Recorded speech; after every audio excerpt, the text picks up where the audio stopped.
Good morning, students. Today we will continue our chapter number 9, that is the reproduction in animals. Chapter 9, reproduction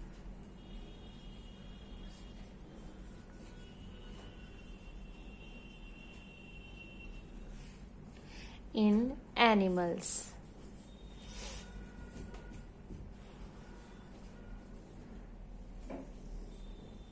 Right? So, yesterday we have done reproductive organs of male and female in human beings. Right? That was the sexual reproduction. एक बार मैं recall करा देती हूँ आपको fertilisation, क्योंकि हमें अब fertilisation के फर्दर पार्ट करने हैं आज, internal fertilisation and external fertilisation. So before going to the topic, I want to explain you the meaning of fertilization again. So fertilization means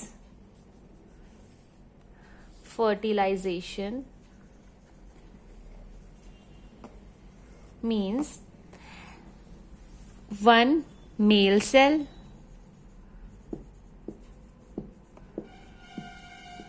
and one female cell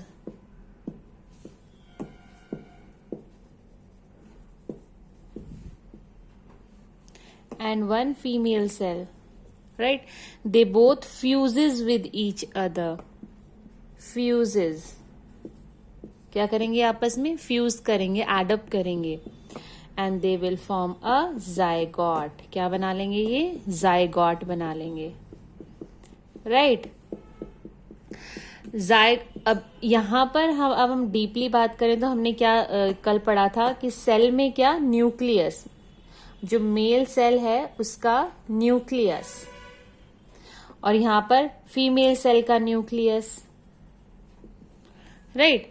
they both will combine, दो nucleus combine होकर एक single nucleus बना लेंगे, right? अब nucleus के अंदर क्या होती है? जीन्स होती है, हेरिडिटी होती है, कैरेक्टरिस्टिक्स होती है. तो इसीलिए कुछ कैरेक्टरिस्टिक्स जो हैं वो आपके फादर के आते हैं और कुछ कैरेक्टरिस्टिक्स किसके आती हैं? आपकी मदर की कैरेक्टरिस्टिक्स आती हैं, राइट? यहां पर हमने बात की थी सेल के न्यूक्लियस की, यहां पर female cell and its nucleus. अब और अगर हम डीपली जाएं तो वो सेल का नेम क्या है बच्चा? यहां पर उस सेल का नेम इज स्पर्म, राइट? और फीमेल सेल की हम किसकी बात कर रहे थे? ओवम, और you can say egg, right? So fertilisation में ये हम बात कर रहे हैं किसकी? सेक्सुअल रिप्रोडक्शन में फर्टिलाइजेशन टॉपिक. उसके अंदर एक मेल सेल होता है, वन फीमेल सेल होता है. उनके न्यूक्लियस आपस में कंबाइन करके एक सिंगल न्यूक्लियस बनाते हैं, जिसको हम बोलते हैं जायगॉट, राइट? और जो सेल है male cell, that is the sperm, and जो फीमेल सेल है वो क्या है? एग. यहां पर एक जीके क्वेश्चन अराइज होता है कि सबसे स्मॉलेस्ट सेल अगर हम बात करें, that is the sperm, and सबसे लार्जेस्ट सेल की अगर हम बात करें, that is the ovum, egg. Female egg cell is the largest cell, right? And this is the sperm is the smallest cell.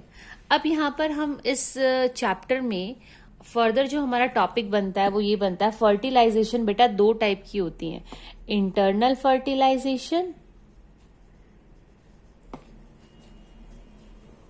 And external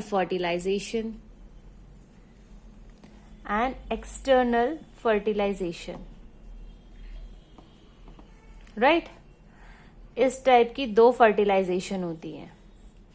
okay बेटा, I am giving you some time. इसको आप चाहो तो आपकी जो आपने notes की notebook बना रखी है, एक्स्ट्रा नोटबुक, उसके अंदर आप ये लिख सकते हैं, ताकि आप रिवाइज करें तो आपको ये फिगर जो है यहाँ से इजीली समझ में आ जाएगा.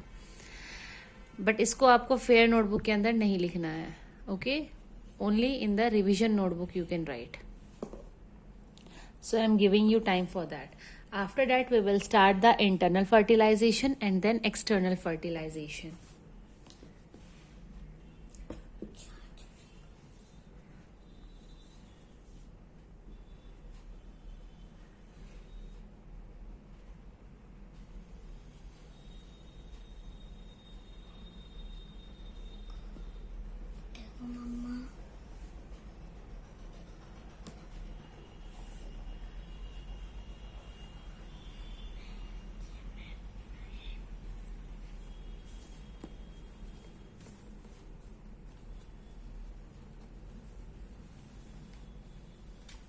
Okay, I hope you all have written it. Let us start the internal fertilization.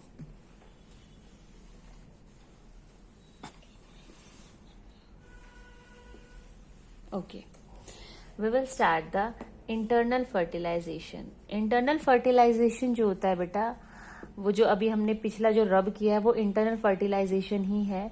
Basically internal fertilisation जो होती है वो इनसाइड द फीमेल बॉडी होती है. जो फीमेल बॉडी होती है उसके इनसाइड फर्टिलाइजेशन होती है. फीमेल बॉडी के अंदर जो है इंटरनल फर्टिलाइजेशन होती है.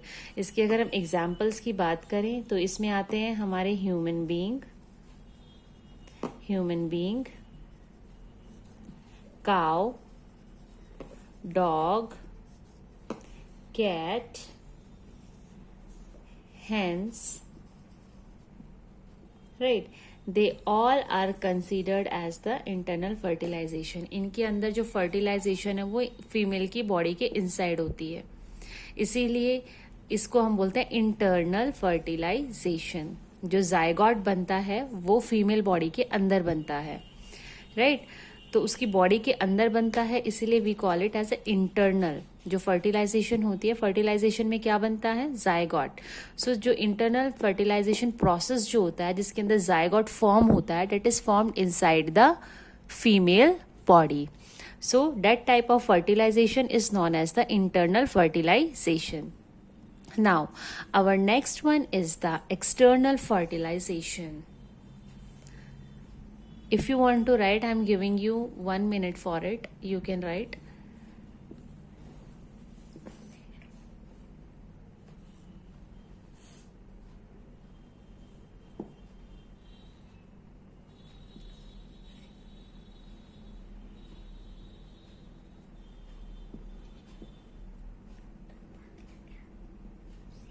Okay.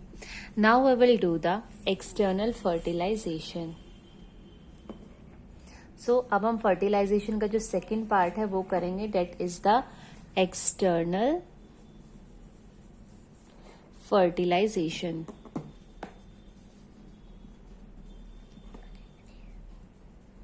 सो एक्सटर्नल फर्टिलाइजेशन जो होती है, what will happen here? Obviously इसके अंदर जो फर्टिलाइजेशन है, जो जायगॉट है, वो कहाँ बनता है? Outside the body. आउटसाइड, बाहर बनता है. इनसाइड द फीमेल बॉडी नहीं बनता, वो आउटसाइड द बॉडी बनता है.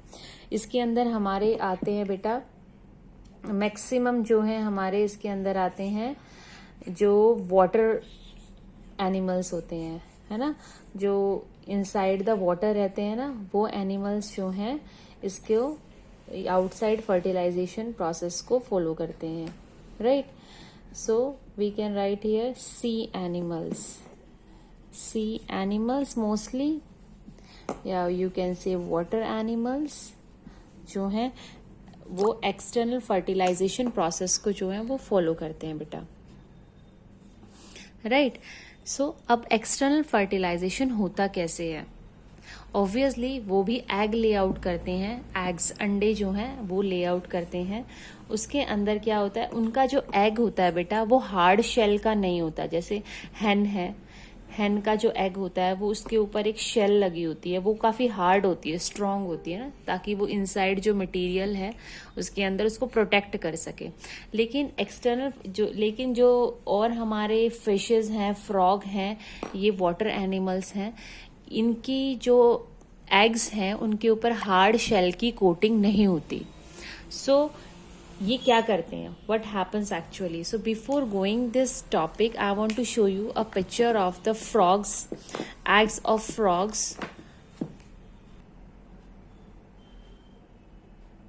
See See the picture of this film. You can easily identify it. ये जो आपको यहाँ पर पिक्चर नजर आ रही है, ये किसके एग्स हैं बेटा? ये हैं फ्रॉग के eggs. Can you see it?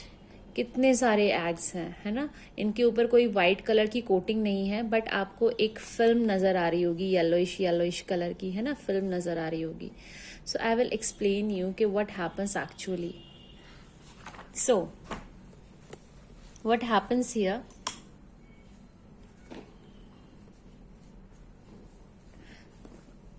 This जो हमारे वाटर एनिमल्स हैं, फॉर एग्जाम्पल फ्रॉग या फिशेस, वो क्या करती हैं? वाटर के अंदर एग्स ले आउट करती हैं.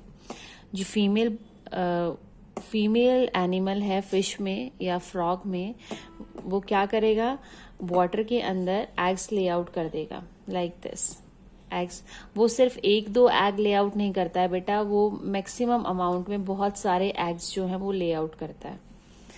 कहाँ पर एग्स ले आउट करता है? वाटर के अंदर. लेकिन कब? जैसे रेनी सीजन है, बारिश के मौसम में मैक्सिमम जो है वो फीमेल फ्रॉग्स या फिशेस जो हैं वो एग ले आउट करती हैं, राइट?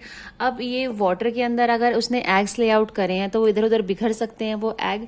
तो इनको एक छोटे से, उसके अंदर एक फिल्म होती है, उसको वो हल्की सी लेयर होती है, उसके ऊपर वो उनको पैक कर देती हैं.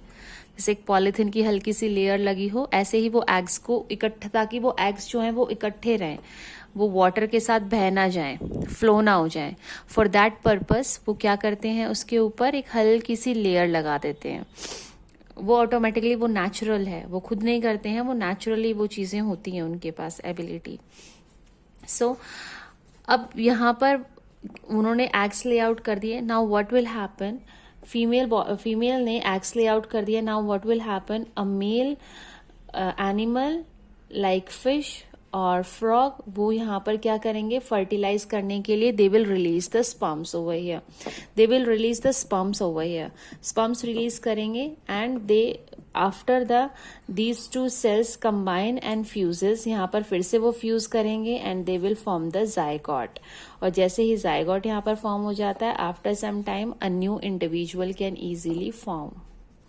जो न्यू इंडिविजुअल है वो इजीली फॉर्म हो जाता है.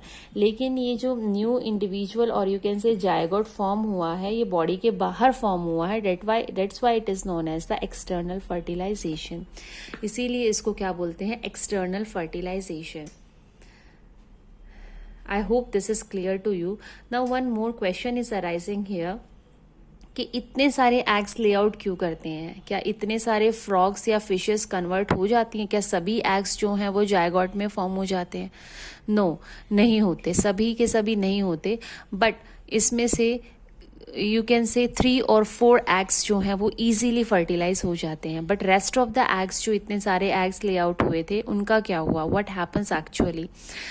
बहुत बारिश के मौसम में बहुत क्या होता है कि वाटर जो है फ्लो हाई हो जाता है स्ट्रीम के अंदर या किसी पॉन्ड के अंदर, जिसकी वजह से वो एग जो है इधर उधर चले जाते हैं, वो फर्टिलाइज नहीं हो पाते, राइट? सेकेंडली क्या रीज़न हो सकता है? उस वाटर बॉडी के अंदर और भी ऐसे ऑर्गेनिज्म होते हैं जो इनके एग्स को खा जाते हैं, राइट? सो वो एग्स खा गए वहां पर, तो वहां पर जो एग्स हैं ही नहीं, तो वो फर्टिलाइज कैसे होगा, राइट? सो इसलिए क्या होता है, जो वो लेआउट फीमेल बॉडी है वो बहुत सारे एग्स लेआउट करती है, बट उसके अंदर बहुत ही फ्यू जो हैं वो फर्टिलाइज हो पाते हैं due to these reasons, right? I have told you those reasons के why only some eggs get fertilized. So this is known as the external fertilisation, right? अब यहाँ पर एक क्वेश्चन है कि एग को हम, और sorry you can say cell, जो हम एक वर्ड यूज कर रहे थे सेल, फर्टिलाइजेशन को प्रोसेस में हम सेल की जगह हम उसको बोल देते हैं क्या? गैमेट्स. गैमेट भी बोल देते हैं कि फीमेल गैमेट, मेल गैमेट. इसका मतलब हम वहां पर किसकी बात कर रहे हैं बेटा? We are talking about the male cell and the female cell, right? So gamete and cell both are same. Okay अब यहाँ पर समझ में आया कि यहाँ पे जो मेल बॉडी से जो स्पर्म रिलीज होता है, हाउ इट ट्रेवल्स, वो मूव कैसे करता है। क्योंकि हमने क्या बताया था, स्पर्म में क्या होता है बेटा, टेल होती है। जो टेल जो है वो यहाँ पर क्या हेल्प करेगी, स्विमिंग के लिए, उसको मूवमेंट कराने में हेल्प करेगी, राइट। एग्स मूव नहीं करते हैं, स्पर्म जो है वो मूव करता है इनसाइड द एग्स, राइट। सो उसको स्विमिंग करने में, उसको मूवमेंट करने में हेल्प करती है tail. I hope it is clear to you now. अब हम जो पढ़ेंगे, हमारा जो नेक्स्ट टॉपिक होगा, फर्टिलाइजेशन में we have completed both the topics, internal fertilisation and external fertilization, both type of fertilizations we have done, right. अब हम बात करेंगे जायगोट के बाद एम्ब्रियो बनता है। क्या बनता है, एम्ब्रियो। तो हम एम्ब्रियो के बारे में बात करेंगे कि डेवलपमेंट ऑफ एम्ब्रियो। अब जो हमारा नेक्स्ट टॉपिक है वो यहाँ से होगा। क्यों, क्योंकि हमने यहाँ तक के प्रोसेस में तो हम पहुंच ही चुके हैं, जायगोट भी हमारा हो चुका है, फर्टिलाइजेशन हो चुका है, लेकिन अब हम जायगोट के बाद होता है एम्ब्रियो फॉर्म। तो एम्ब्रियो क्या होता है, हाउ इट डेवलप, वो कैसे डेवलप होता है। यही एम्ब्रियो डेवलप होके हो जाता है एक new individual, right. So new individual और जायगोट के बीच में एक स्टेज आती है एम्ब्रियो, वो embryo we will discuss here, right. So before starting this, you can also write it down if you want.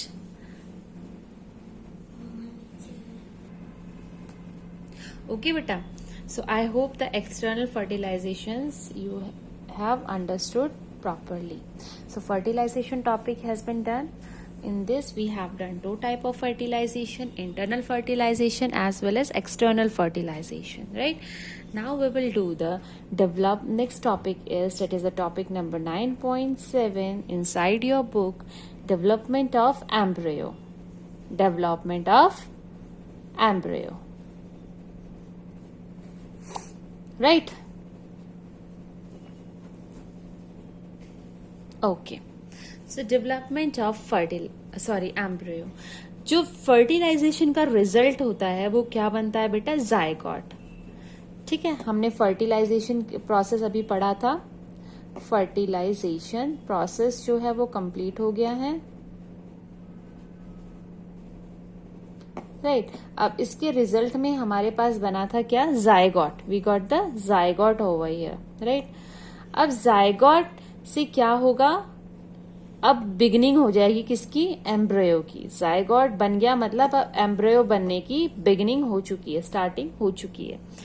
Now what happen, जो zygote है बेटा वो डिवाइड होता रहेगा बॉल में, सेल्स में, राइट। और सेल्स जो हैं वो आपस में क्या होते जाएंगे, कंबाइन होते रहेंगे and they will form the embryo. में जो सेल्स हैं वो डिवाइड होता रहेगा, उसमें डेवलपमेंट होएगी, वो ग्रो करेगा, फिर डिवाइड होगा, राइट। और ऐसे करके कंप्लीट जो है बेटा बॉडी, वो मतलब टिश्यूज बनने लग जाते हैं। टिश्यूज बहुत सारे कंबाइन करके क्या बना देते हैं, ऑर्गन। और जैसे ही सारे ऑर्गन्स कंप्लीट हो जाते हैं तो क्या बन जाता है बेटा, एम्ब्रियो। क्या बन जाता है, एम्ब्रियो। यानी कि जो एक, अगर ह्यूमन बीइंग है तो ह्यूमन बीइंग का जो जायगोट बन गया है, फिर वो एम्ब्रियो में कन्वर्ट हुआ है, अब वो सेल्स डिवाइड होते ऑर्गन्स बन गए हैं। अब वो जो एग के अंदर जो हमारा जायगोट था, अब वो कन्वर्ट हो गया है एम्ब्रियो में। मीन्स उसके हैंड्स, लेग्स, उसके सभी बॉडी पार्ट्स जो हैं वो बन चुके हैं, दैट इज नो। अब जैसे ही सभी बॉडी पार्ट्स बन गए हैं तो अब हम उसको जायगोट नहीं बोलते हैं, अब हम उसको बोलते हैं फीटस। क्या बोलते हैं, foetus. We call as foetus. Means जब सभी पार्ट्स बन जाते हैं इनसाइड द सेल तो वो बन जाता है क्या, फीटस। ओके, यहां तक समझ में आ गया होगा। इसी को बोलते हैं बेटा प्रेगनेंसी। अब इसके अंदर क्या होता है, इम्प्लांटेशन। What happen, implantation. अब ये एम्ब्रियो इतना ग्रो अप हो गया है तो आपने फीमेल बॉडी में यूट्रस देखा होगा, उस यूट्रस के अंदर क्या होता है बेटा, उस फिगर में यूट्रस वाज रिटन, उस यूट्रस के अंदर क्या होता है, ये एम्ब्रियो कंबाइन हो जाता है। अब इसकी जो भी डेवलपमेंट होगी वो इसके अंदर होगी, राइट। अब ये इसके अंदर फिट हो जाना इज कॉल्ड द इम्प्लांटेशन। इसी को क्या बोलते हैं बेटा हम, implantation. This is only known as the implantation, यानी कि एम्ब्रियो का यूट्रस के अंदर फिक्स हो जाना is called the implantation, right. और जो ये इम्प्लांटेशन है ये कितने दिन का प्रोसेस है बेटा, फर्टिलाइजेशन के बाद 10 डेज लगते हैं इसको क्या होने में, इम्प्लांटेशन होने में, राइट। अगर एग फर्टिलाइज हो गया है तो it require 10 days to be implanted inside the uterus. Okay बेटा, and this one I have told you कि जब सभी ऑर्गन्स जो हैं डेवलप हो जाते हैं बॉडी के उस फीटस के, तो हम उसको क्या बोलने लग जाते हैं बच्चा, that is known as the foetus, ठीक है। और जैसे ही वो फीटस की ग्रोथ जो है कंप्लीट हो जाती है, अब इस फीटस, ये जो फीटस बन चुका है यूट्रस के अंदर, अब ये फीटस जो है बेटा डेवलप होगा, ग्रो करेगा, हो गया है ये, ग्रो करेगा, राइट। ये डेवलप और ग्रो करने के बाद व्हाट विल हैपन, ये एक यंग वन बन जाएगा, ठीक है। And then mother gives a birth to this young one, right? I hope it is clear to you everyone. The question arises, अगर जो हमारा फीटस है उसको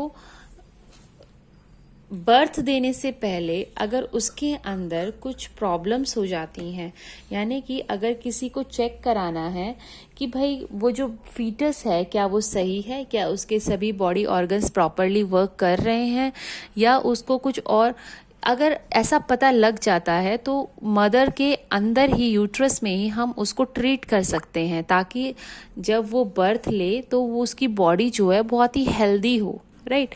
सो क्या हम ऐसा कर सकते हैं? यस वी कैन डू, हम ऐसा कर सकते हैं, है ना। हम देख सकते हैं, चेक कर सकते हैं कि वो जो फीटस है वो कैसे ग्रो कर रहा है, कुछ प्रॉब्लम्स तो नहीं है उसके बॉडी पार्ट्स में, उसकी बॉडी पार्ट्स जो है प्रॉपरली वर्क कर रही हैं कि नहीं कर रही हैं।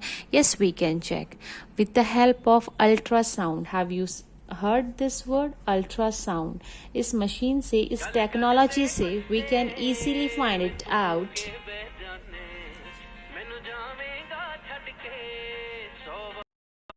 ओके, सो हम जो है फीटस की ग्रोथ को हम इजीली चेक कर सकते हैं, अपने आंखों से भी देख सकते हैं, चेक भी कर सकते हैं with the help of the technology machine that is called the ultrasound.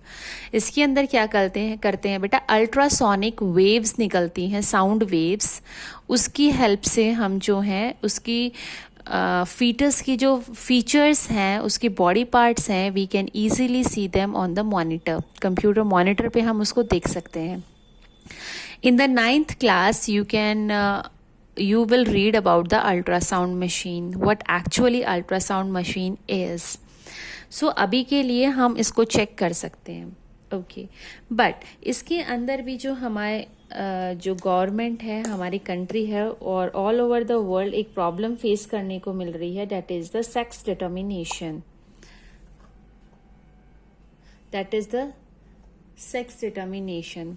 लोग जो हैं अल्ट्रासाउंड की हेल्प से ये पता लगा लेते हैं कि जो फीटस है वो एक मेल है या फीमेल है। सेक्स डिटर्मिनेशन मीन्स ये पता लगाना whether it is a girl child और अ बॉय, फीमेल है या मेल चाइल्ड है, that can also be determine, right. So ये चीज जो है इसको प्रोहिबिटेड करने के लिए, आपने कभी भी आप किसी हॉस्पिटल में गए हो तो वहां पर आपने एक लाइन देखी होगी, दैट इज द प्रीनेटल